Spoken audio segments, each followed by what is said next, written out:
Welcome to The Explainer. Today, we're breaking down a dramatic 2-week hostage crisis that took place at one of the holiest sites in the world. We're going to look at how a group of militants seized the Grand Mosque in Mecca, the massive crisis it created, and the, frankly, almost unbelievable military plan that brought the whole thing to a shocking end. Okay, so let's set the scene. Picture this. It's November 20, 1979, in Mecca at the Grand Mosque. It's a peaceful, cool morning, and it's not just any morning. It's the very first day of the Islamic year 1400. So you have thousands upon thousands of pilgrims from all over the globe gathered for dawn prayer. It's a really profound spiritual moment. But then, just as the prayers are finishing up, that peace is absolutely shattered.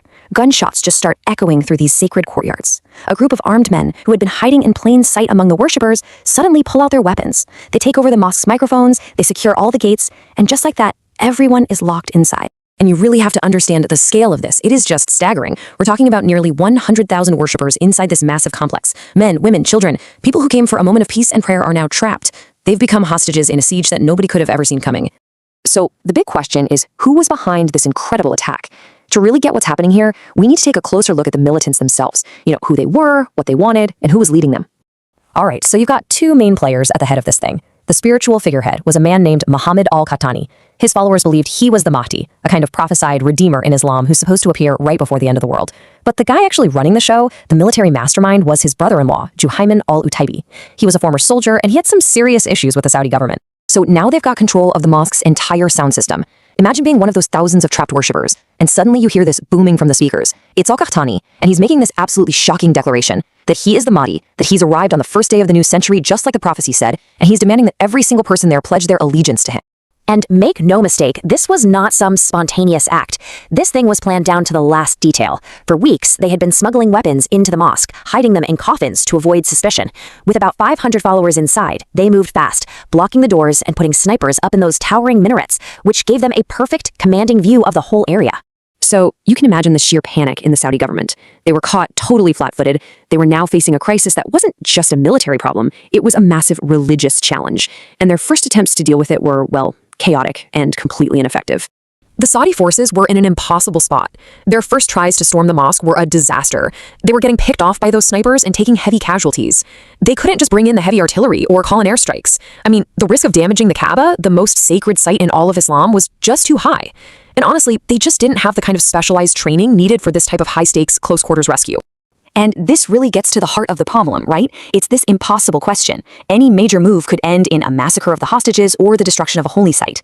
But doing nothing, well, that would make them look weak to the entire world. They were completely paralyzed.